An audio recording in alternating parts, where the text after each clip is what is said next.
Bonjour à toutes et à tous. Prions. Seigneur, notre Dieu, ce matin encore, tu nous as invités à l'écoute de ta parole et tu nous demandes de laisser le Saint-Esprit à l'œuvre dans nos cœurs pour nous faire comprendre ta parole bienveillante, transformatrice. Seigneur, que ce soit l'occasion pour encore ce matin, pour nous, de pouvoir vivre dans ta grâce, de grandir, de croître, d'être interpellés si nous sommes dans un chemin tortueux. Seigneur, que ta grâce puisse vraiment ce matin, c'est ta volonté, être à l'œuvre et que toute gloire revienne à Jésus-Christ, notre Seigneur et Sauveur. Amen. Ce matin, dans le cadre de cette perspective pour l'Église de mener une semaine d'évangélisation, alors je vous propose ce sujet, la surdité spirituelle. J'ai donné donc ce titre à cette réflexion. Selon la Bible, eh bien, quel que soit l'homme ou la femme qui arrive au monde sur cette terre, sur notre terre, la Bible fait le constat que nous sommes tous nés avec la surdité spirituelle. Nous vivons comme si, pas dans ce monde, avec nos propres pensées, notre propre réflexion ou avec celle des autres, et nous sommes nés en étant insensibles à la parole de Dieu, à la voix de Dieu. Alors c'est un handicap terrible, mais cet handicap terrible n'est pas vraiment vécu par chacun de nous dans un premier temps lorsqu'on vient au monde, et même beaucoup d'années, et même peut-être pour certains encore ce matin, et beaucoup de contemporains. Ce n'est vraiment pas un handicap terrible, voire même pas essentiel ou capital pour d'avoir une oreille, de réfléchir et de sortir de la surdité spirituelle. Et par contre, nous qui sommes en Jésus-Christ, et avec ce projet d'évangélisation, la question que je vous propose ce matin pour notre réflexion, c'est comment peut-on guérir de la surdité spirituelle? Comment peut-on guérir?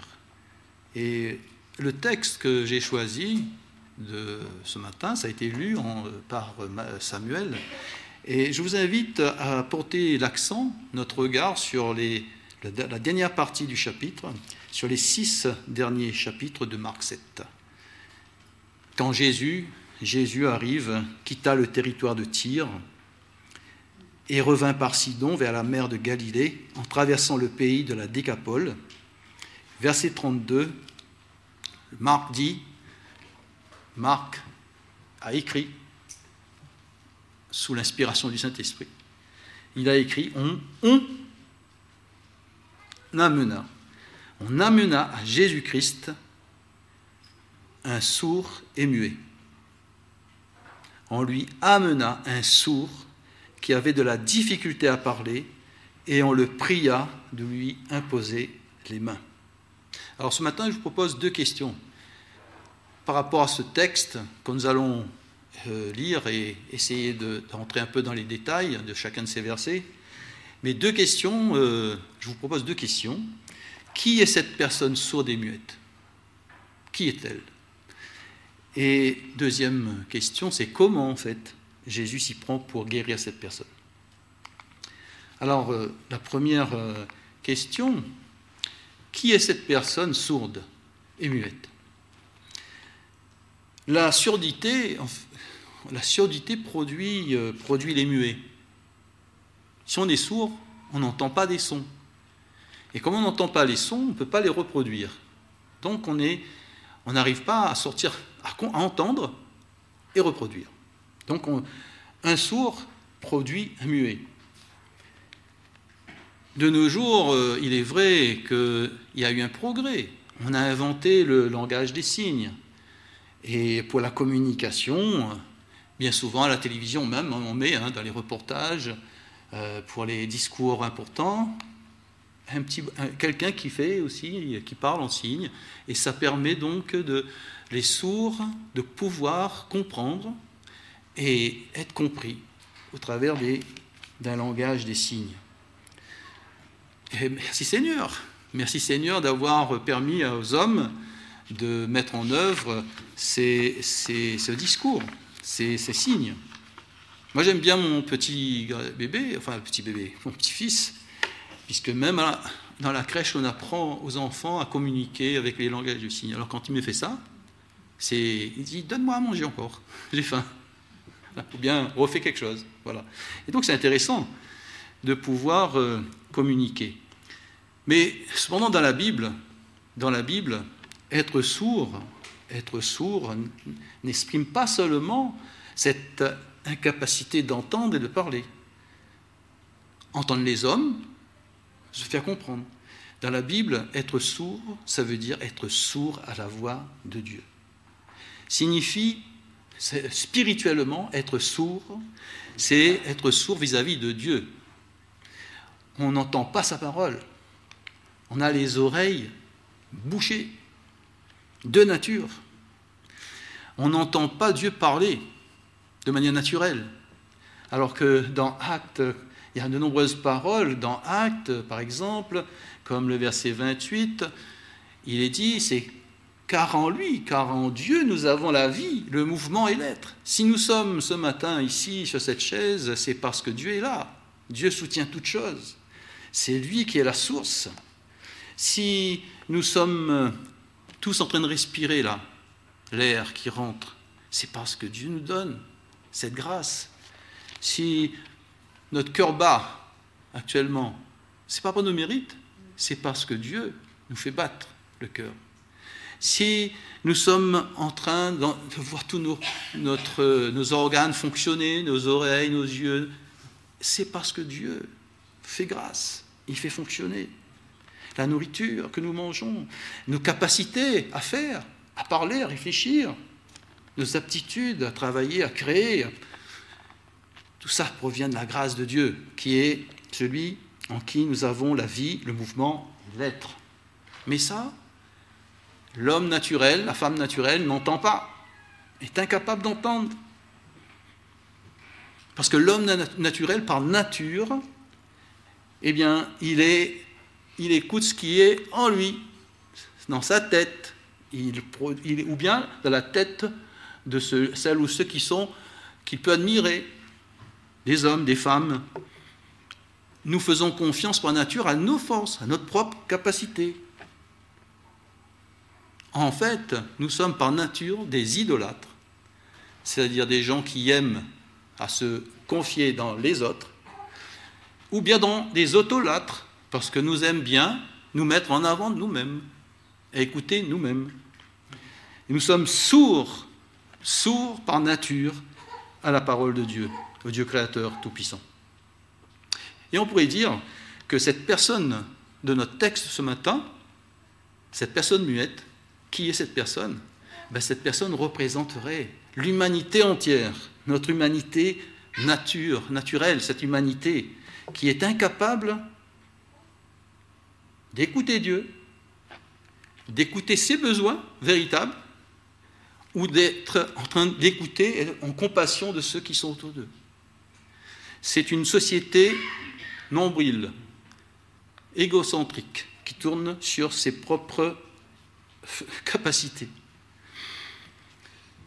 Qu'est-ce qui rend sourd ? Qu'est-ce qui rend sourd ? Qu'est-ce qui nous rend sourds par nature à Dieu ? Alors pour essayer de montrer une image, alors j'ai ramené ce matin un bocal. Voilà. Un bocal, et en fait, le bouchon pourrait être notre oreille, parce que, en fait, dans l'oreille, je ne vais pas entrer dans un discours trop scientifique, mais il y a des choses qui sonnent et qui ensuite retransmettent en ondes électriques, ça arrive à notre cerveau. Donc ça serait plutôt notre oreille, et en fait, à l'intérieur, voilà, j'ai mis un liquide noir. Alors, qu'est-ce que peut être ce liquide ? Alors, ce liquide, la parole de Dieu, on a lu tout à l'heure dans Marc 7, on pourrait dire que ce liquide, eh bien, c'est ce qu'il y a dedans. C'est ce qu'il y a dans le cœur. Ce sont les mauvaises pensées, les adultères, les impudicités, les meurtres, les vols, les cupidités, les méchancetés, la fraude, le dérèglement, le regard envieux, la calomnie, l'orgueil, la folie. Toutes ces choses, il dit Marc, sortent de dedans. Sortent de dedans. Et Marc et Paul, l'apôtre Paul aussi, a écrit dans Galates, eh bien, ce qui peut être ce caractérise ce liquide que nous avons tous en nous, ce poison en nous, par nature. Ce poison qui, en fait, dans lequel nous sommes enfermés, dans un bocal. Et la parole de Dieu nous dit qu'être sourd et muet, l'issue, Paul le dit dans Galates, eh bien l'issue, c'est certain. Mais avant je vous demande quand même de pointer un petit point sur cette photo. J'ai mis ce bocal, et le bocal déborde. Vous voyez comment ça déborde? Vous voyez le côté visuel, ça déborde. Parce qu'en fin de compte, ce liquide, ce bocal qui nous représente, c'est une représentation de l'homme, de la femme, ce qui est à l'intérieur ne reste pas seulement à l'intérieur, parce que ça déborde sur les autres, sur nous-mêmes d'abord, parce que c'est ce qui vient à l'intérieur qui nous souille. Mais ça ne souille pas que nous, ça souille aussi ceux qui sont autour de nous. Ça fait du mal, ça nous rend chacun, en fait, ennemis les uns des autres. Alors que nous cherchons tellement l'amour, tellement le fait de la paix, etc. Mais voilà, nous en sommes incapables par nature. Et il y a quand même, alors l'équation, qui est cette personne muette? Muette et sourde et muette, vous l'aurez compris, c'est nous tous par définition. Nous tous et tous nos contemporains, tous nos proches. Et l'issue quelle est l'issue?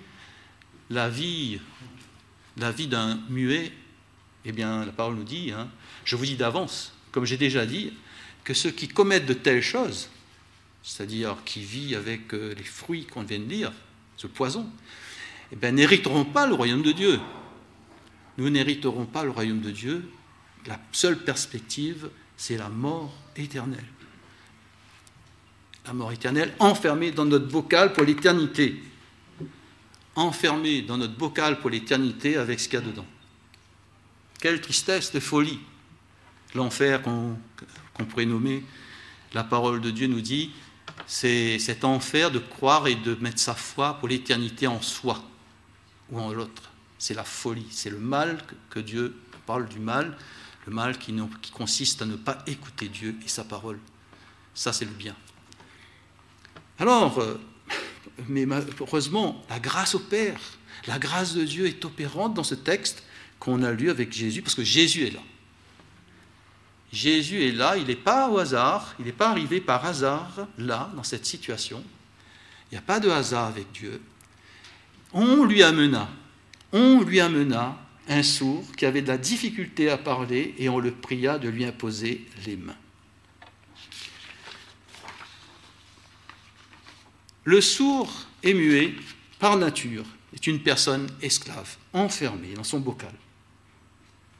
C'est une personne incapable de demander l'aide de Dieu. C'est une personne incapable de prendre par elle-même l'initiative de demander à Dieu. C'est une personne sourde et muette. Par nature, cette personne, elle est livrée elle-même, loin de Dieu. Le cordon entre Dieu n'existe pas.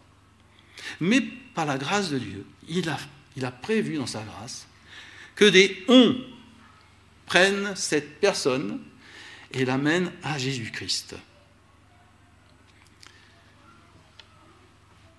Ça, c'est la grâce de Dieu. Ce matin, nous pourrions, si nous sommes équipés d'une oreille spirituelle, si nous avons fait cette découverte, cette expérience, que cette oreille a été créée par la grâce de Dieu, nous pourrions déjà remercier pour lesons que Dieu a mis dans notre chemin pour nous amener à Jésus-Christ. Chacun de nous, si nous sommes en Jésus-Christ, nous pouvons remercier pour ces ons, être reconnaissants pour la grâce de Dieu. Il n'y a pas d'autre nom, il n'y a pas de salut en aucun autre, car il n'y a sous le ciel aucun autre nom qui a été donné parmi les hommes par lequel nous devions être sauvés. Alors, nous devrions certainement, pour les aujourd'hui, et puis je suis persuadé que beaucoup, nous sommes déjà dans ce chemin d'évangélisation, mais comme il y a cette espèce, ce projet devant nous, eh bien, soyons remerciants dans ce cheminement de pouvoir remercier pour nous-mêmes que des ons sont venus à notre rencontre par le Seigneur et que nous soyons des ons prochainement pour conduire d'autres personnes qui sont dans leur bocal enfermées à Jésus-Christ. Marc n'a pas nommé les personnes. Il n'a pas nommé les personnes. Il a dit « on ». Il a choisi de prendre le pronom personnel « on », indéfini. Il aurait pu nommer Pierre, Jacques, Jean, une équipe. Non. Il a dit le « on ». En fait, moi je pense que si nous sommes en Jésus-Christ, nous devons certainement garder l'humilité dans notre relation avec nos contemporains. L'humilité de ne pas développer d'orgueil. Nous n'avons pas nous-mêmes de pouvoir de guérison propre. Nous sommes des serviteurs inutiles. Certainement, nous devrions déjà nous poser à notre place. Nous-mêmes, nous sommes des personnes qui ont besoin de Jésus-Christ, même si nous avons une oreille. J'en reviendrai plus tard. Et que nous puissions rester dans cette démarche de conduite. Nous sommes là pour amener, assister, conduire toutes les personnes sourdes, incapables, enfermées dans leur bocal, à Jésus-Christ. Nous devrions montrer par notre faire, notre dire, que nous-mêmes, nous sommes dépendants de Jésus-Christ. On ne dit pas combien de temps cette personne on a pris, ont pris pour emmener Jésus-Christ, pour l'emmener à Jésus-Christ. On ne dit pas combien de temps ça a pris, si c'est un jour, une nuit, je ne sais pas. Et donc nous aussi, on ne sait pas combien de temps. En tout cas, chacun, ceux qui sont Jésus, pourraient témoigner ce matin, mais on va prendre trop de temps. Combien de temps ça nous a pris pour venir à Jésus-Christ? Peut-être certains jeunes, d'autres moins jeunes, d'autres... Peut-être aujourd'hui, certains n'ont pas, ils ont de l'âge, ils ne sont pas encore à Jésus-Christ. Ce n'est pas à nous de qualifier, ce n'est pas à nous de dire la semaine prochaine, dans 15 jours, nous allons convertir. Dieu a son temps. Nous devons être dans le temps de Dieu, être patients et continuer l'œuvre, continuer à être témoins là où on est. Paul a dit, il n'est pas venu pour baptiser, il est venu pour évangéliser, pour apporter la parole de Dieu, le salut. Apollos a arrosé, mais Dieu a fait croître. Dieu a fait croître en son temps.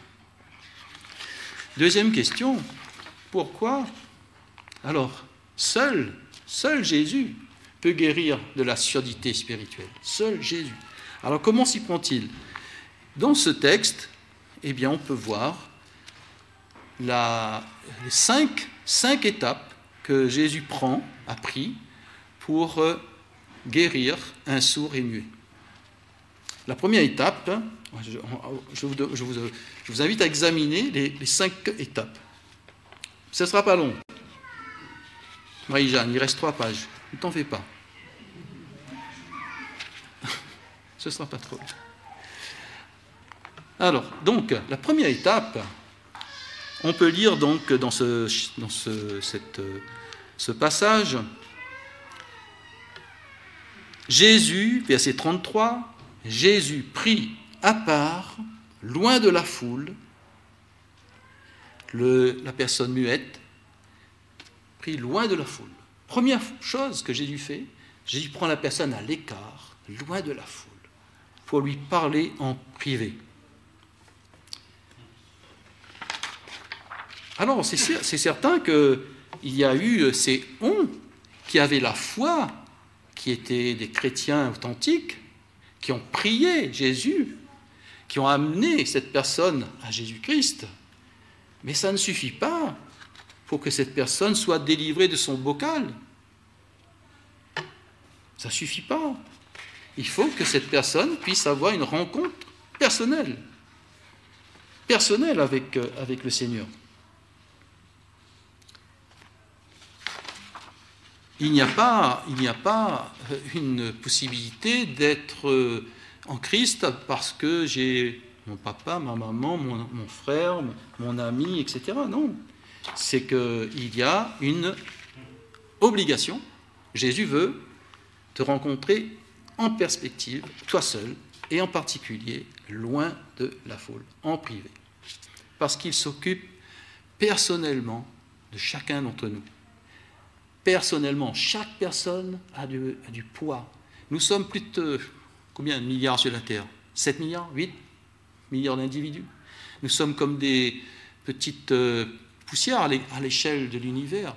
Et pourtant, Dieu connaît chaque petite parcelle, et chaque petite parcelle a de grands intérêts pour lui, parce qu'il considère chaque petite parcelle comme la prunelle de ses yeux. Il connaît tout, parce que Dieu est un Dieu omniprésent, omnipotent, il connaît tout de chacun de nous. Et il a un regard personnel, et il veut cette rencontre personnelle. En privé, à l'écart de la foule. Et le Seigneur, on voit aussi, il n'est pas la personne, il est dans son bocal. La personne sourde, elle est dans son bocal et elle vient comme elle est, avec ce qu'elle est, avec son manque, avec ce qu'elle est. Il n'y a pas besoin de mettre un grand habit. On ne dit pas qu'il faut faire des choses pour y arriver. Il n'y a pas de modification, il n'y a pas à faire des choses, mais à venir tel que tu es. C'est ça, cette rencontre. Dieu veut te rencontrer tel que tu es, sans artifice, sans que tu sois beau, soit que tu sois un être moral perfectionné. Non, c'est pas toi, c'est pas nous qui sommes perfectionnés, c'est lui.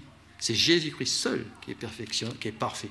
Donc il veut cette rencontre avec toi, voleur, menteur, colérique, qui commet des maladresses, qui ment, qui est hypocrite, qui fait comme ces pharisiens qui faisaient des choses pour se montrer beaux, mais en fait à l'intérieur c'est mauvais. Mais Jésus veut te voir, te prendre, faire une rencontre avec ce que tu es, comme tu es. Et voilà, c'est cette rencontre-là. Et Dieu veut te rencontrer de manière privée, comme tu es. Et il t'amène à l'écart. Il te tire de cette foule. Alors, dans notre manière d'évangéliser, ce serait bon pour nous de prendre cette leçon, de ne pas essayer de faire de la morale à quelqu'un, de ne pas essayer de partir sur un travers. Non, la seule chose, c'est conduire, amener, l'accepter, l'aimer comme il est. Et ça, c'est pas simple. C'est pas simple pour nous, quand on évangélise. Jésus a mangé avec les prostituées. Il a eu à sa table de toutes sortes de personnes, cupides, etc. Et lui était là, pour apporter son amour, son regard d'amour. Et donc, c'est le premier geste pour qu'un bocal soit prêt à dégoupiller. Cette première étape consiste à venir à Jésus tel que nous sommes. C'est le premier pas de la guérison. Et alors nous avons à respecter l'intimité de la personne. Dans notre évangélisation, il y a un regard d'amour, mais un regard qu'il faut respecter la personne, ce qu'elle est. De laisser cette personne, de ne pas aller dire comment on vit, etc. C'est quoi son mal-être, c'est quoi, d'après nous, son problème. Ce n'est pas nous.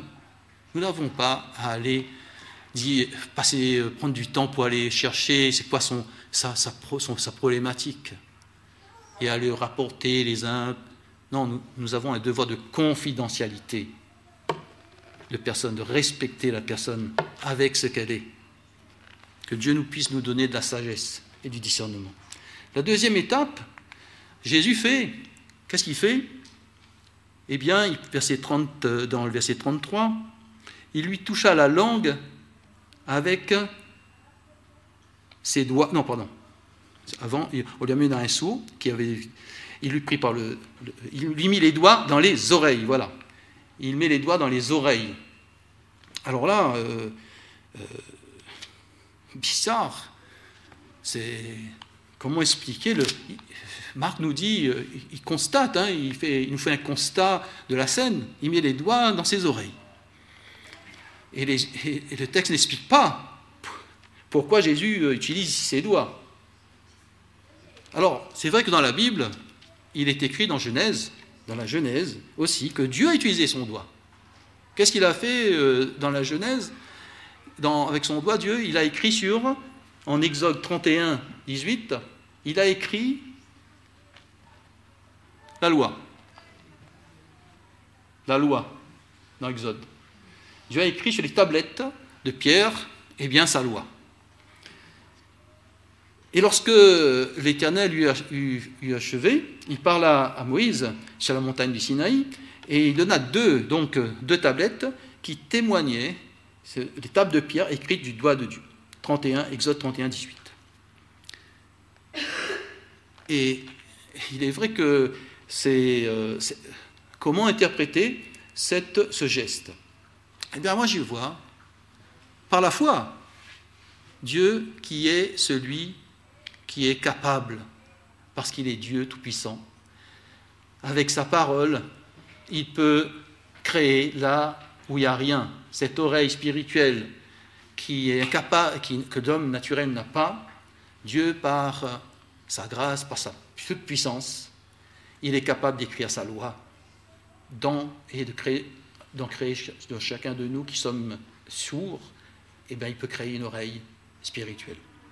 Et dans cette oreille spirituelle, il est capable de nous faire entendre sa loi.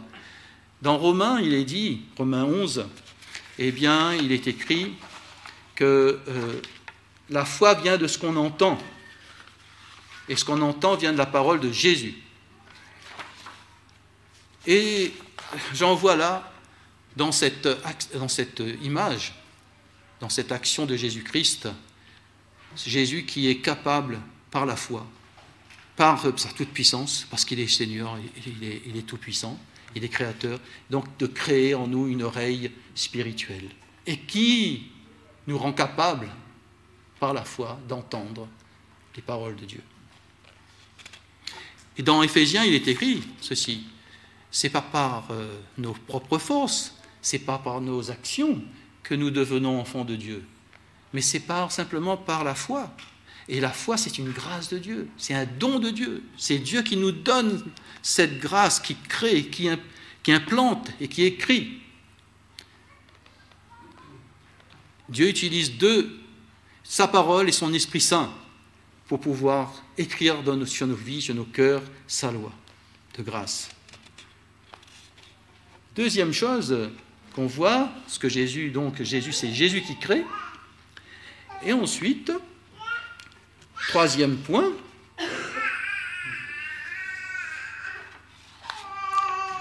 Jésus fait autre chose. Il lui toucha la langue avec sa propre salive. Alors voilà aussi, c'est une image, un peu ragoûtant, je dirais, de prendre sa salive et d'aller mettre sur la langue de ce sourd et muet. Alors, dans l'Antiquité, paraît-il que la salive humaine avait des vertus médicales, surtout pour les troubles de la vue. Et avec la salive, ça aidait, ça a lubrifié le fait de cet organe-là pour pouvoir parler facilement. Et c'est pour ça, des fois, il faut un verre d'eau, parce que la gorge sèche. Voilà. Bon. Mais j'y vois autre chose dans cet acte de Jésus-Christ. La salive de Jésus-Christ pourrait être cette image du Saint-Esprit. Parce que quand on est sourd, enfermé dans ce qu'on a décrit, on a vu tout à l'heure, c'est-à-dire l'ivrognerie, la méchanceté, etc., la cupidité, toutes choses mauvaises qui existent en nous, pour pouvoir, quand Jésus nous donne une oreille pour entendre sa parole, mais quand cette parole pénètre en nous, elle ne peut pas rester inactive. Il faut que notre langue puisse demander pardon. Cette langue qui est en fait à disposition de notre cœur, il faut que notre bouche puisse dire « Pardon Seigneur, pardon parce que je suis, tout ce que j'ai dans le cœur, tout ce non-pardon, cette vaine manière de faire ma vie, de considérer ta parole. Et ça, c'est un acte de grâce que Dieu nous permet par son Saint-Esprit de parler. Parce qu'on laisse, parce que nous avons tout seul, livrés à nous-mêmes, nous ne sommes pas capables de prier. Et cette parole, ce geste de Jésus, ça veut dire qu'en fait, nous avons besoin d'être examinés par le Saint-Esprit, nous amener à comprendre notre péché, nos erreurs, nous laisser examiner, et de sorte que notre langue puisse ne plus être seulement, parce qu'il dit, de la bouche, on ne peut pas en même temps faire jaillir le bien et le mal, Jacques nous dit. On ne peut pas. Si on est en Jésus-Christ, eh bien, nous avons aussi à utiliser avec escience, efficacité, avec sagesse, notre bouche. Et il faut qu'elle soit purifiée. Elle soit purifiée, c'est-à-dire enlevée de tous les scories, de tout ce qui peut faire de sorte que cette langue ne soit pas à l'honneur de notre Dieu. Elle doit être purifiée. Un homme muet ou une femme muette, avant d'avouer son état intérieur, c'est dur. Quand on amène quelqu'un à Jésus-Christ, heureusement c'est Jésus-Christ qui fait le travail, et dans sa grâce, il amène cette personne à fléchir le genou. C'est dur pour un être humain d'avouer, parce que l'être humain a peur d'être jugé, de dire exactement ce qu'il y a dans son cœur. Il a peur. C'est compliqué. Il a peur, donc c'est pas simple. Avouer toutes ses fautes d'hier, d'aujourd'hui, de demain, et demain matin, c'est compliqué. L'être naturel ne peut pas faire ça. Il a besoin de marcher et de laisser le Saint-Esprit l'irriguer, être à la source, rester à la source de la parole et du Saint-Esprit de Dieu. Tous, nous avons à commencer par venir à Jésus-Christ tel que l'on est. Laissez Jésus-Christ nous parler. Laissez Jésus-Christ nous faire une oreille spirituelle. Mais tous nous avons à passer par la repentance. On ne peut pas ne pas passer par la repentance et demander pardon pour nos péchés.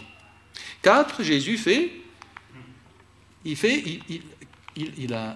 prend la personne à l'écart, il met les oreilles, touche la langue, et Jésus regarde en haut vers le ciel et soupire.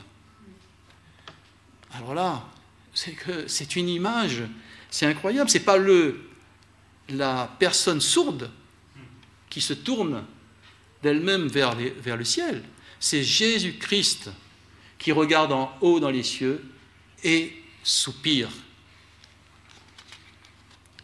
Lever les yeux vers le ciel et soupirer, c'est comme ça que Jésus a fait sur la croix.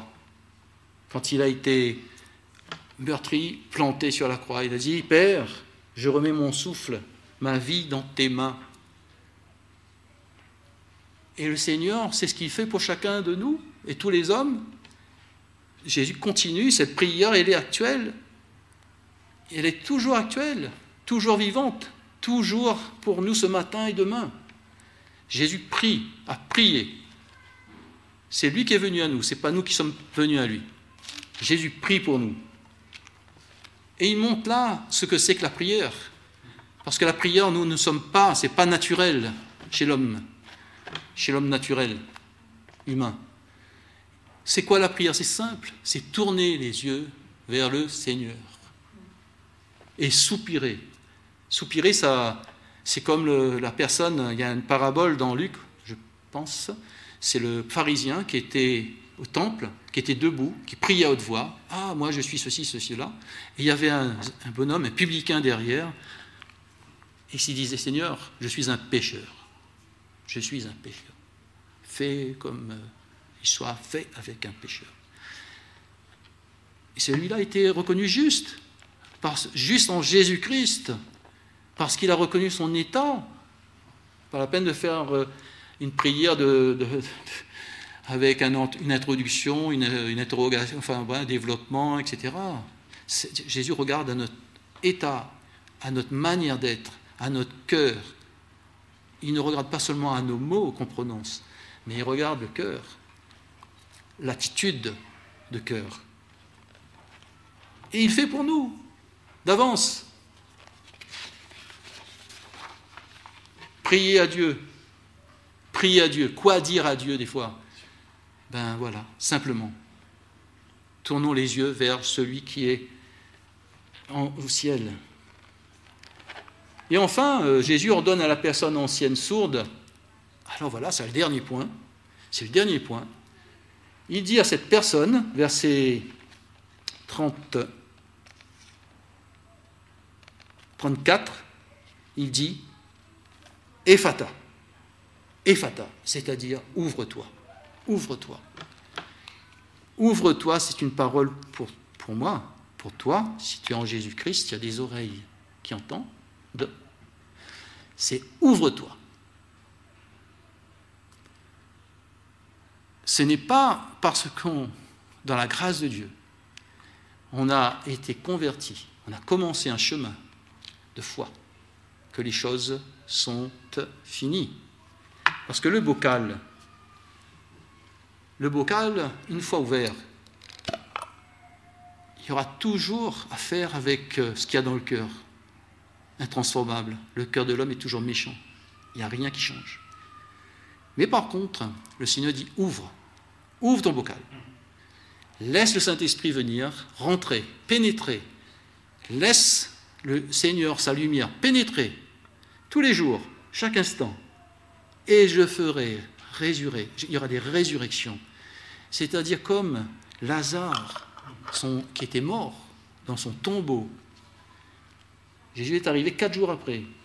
Mais il a dit à certains, à nous, à Déon, à ceux qui croyaient en lui, ôte la pierre pour que ma parole pénètre tes ténèbres et la mort et qu'il ressuscite Lazare. Nous avons à nous à faire comme ce qui est dit, Ephata. Veillons que Dieu nous donne du discernement, ce qui nous pouvons replacer comme pierres, comme des pierres dans notre cœur, des obstacles qui ne permettent pas à sa parole pénétrante à faire son travail de purification. Mais ça, on a à le faire toute notre vie sur terre. Et un jour, ce sera terminé. Nous serons dans son tabernacle. Mais il n'y aura plus de péché, il n'y aura plus de mal. Notre cœur méchant va rester cloué, une fois pour toutes, à la croix, en Jésus-Christ. La bonne nouvelle, frères et sœurs et amis, par sa parole et son Esprit Saint, l'Esprit du Père et du Fils, nous pouvons venir à lui, tel que l'on est, avec ce bocal ouvert, rempli des fois d'odeurs nauséabondes. Eh bien, on peut venir à lui, tel que l'on est, et lui, il fera le reste. Alors, un jour, j'ai lu, on pourrait terminer, Certains disent, allez, comment continuer, puisque maintenant on est en crise, comment continuer à enlever les choses? Alors certains m'ont dit, allez, on va prendre une petite cuillère, on va essayer de sortir un peu, au fur et à mesure. Mais le problème, c'est qu'on peut prendre une petite cuillère par nous-mêmes, mais ça va descendre, mais c'est inaltérable, hein, ce qui est mauvais, et ça revient. Alors, on va prendre une petite cuillère, on va prendre un peu d'eau, on va mettre par nous-mêmes dedans, mais ça va jamais devenir propre. La seule façon de pouvoir rendre propre ce bocal, vous savez comment il faut? Il faudrait le mettre sous un robinet d'eau et laisser couler. Laissez couler, et vous allez voir qu'à un moment donné, là, il n'y aura plus rien de sale. Parce que l'eau aura nettoyé tout ce bocal. Et c'est cette image que je vous laisse, c'est cette image de se laisser. Le Seigneur dit, je suis la source, la seule source, et de rester sous cette source, afin que lui fasse, par sa grâce, ce qu'il a déjà prévu, de nous transformer à son image. C'est son projet. Ce qu'il a commencé, il le fera. Et nous serons, dans sa volonté, nous serons habillés de la nature de Jésus-Christ. C'est son projet. Nous avons à rester ouverts, à rester sous la grâce de son Esprit Saint, de sa parole et de son Esprit Saint. Comment guérir de la surdité? C'était notre réflexion. Alors, Jésus finit ce passage en versets 36 et 37, il dit, voilà, il y avait une foule. Il y avait une foule qui était là, et Jésus leur dit à la foule, n'en parlez à personne, hein. N'en parlez à personne de ce que vous venez de voir. Et plus Jésus leur recommanda de ne pas dire, plus ils publièrent. Et la foule était dans un grand étonnement, le plus grand étonnement, et disait, il fait tout à merveille, ce Jésus-là, qu'on vient, il fait tout à merveille. Même il fait entendre les sourds et parler les muets. Alors ce matin, une foule en général assiste, regarde, siffle, applaudit si c'est bien, siffle si c'est pas bien, pendant le spectacle. Mais une fois que le spectacle est fini, qu'est-ce qui se passe? Que fait la foule?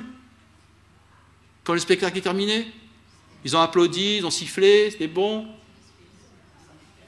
Et ils s'en vont. La foule s'en va. Et attend le prochain spectacle. Alors peut-être que ce matin, parmi nous, il y aurait dans la foule de notre assemblée certains qui ont été intéressés par Jésus-Christ, par sa parole, qui ont eu et qui ont été touchés, qui ont pu se dire, c'est la première fois, je ne fais pas pour moi la pub, hein, parce que ce n'est pas pour moi. J'espère que c'est le Seigneur qui vous dira ça. Peut-être certains, waouh, quel Jésus! Par sa parole, qu'est-ce qu'il fait des merveilles, ce Jésus? Il fait entendre les sourds, les muets, parler les muets. Mais en fait, vous vous dites, là, sur la chaise, mais c'est pas pour moi, hein. C'est pas pour moi. C'est pas pour moi. Moi, mes souffrances, je les connais, hein. Mes peurs, mes colères, mon manque de pardon, mes aigreurs, mes doutes, je les connais. Et moi, personne ne pourra m'enlever de cela dans mon bocal. Alors je vous dis, venez à Jésus-Christ comme vous êtes. Et pour ceux qui sont déjà en Jésus-Christ depuis longtemps, recevons la parole de Jésus qui nous dit « Ephata », c'est-à-dire « Ouvre-toi à moi » aujourd'hui et chaque jour. Que nous puissions nous régaler continuellement de la parole de Dieu, de toutes ses bénédictions. Parce que des fois, la question que je me pose personnellement, je lis la parole, mais je ne me régale pas. Je ne me régale pas tout le temps. Les prédications, si elles durent longtemps, je commence au bout, de tourner sur ma chaise. Je dis, ça va finir là. Je ne me régale pas. Et je me pose la question, mais je suis venu écouter qui ce matin? Est-ce que je suis venu me mettre au-delà de la forme, au-delà de la personne qui prêche? Est-ce que je suis venu écouter Dieu, sa parole, me régaler, que le Seigneur me régale de sa parole? Mais c'est ça ma prière. Au-delà de la prédication, au-delà de ce que j'ai pu faire, que nous puissions tous nous régaler, que Dieu, dans sa grâce, nous donne à nous régaler de sa parole, de ses bénédictions, qu'il puisse nous ouvrir à toute sa lumière et tout son projet pour nous et pour l'Église. Amen.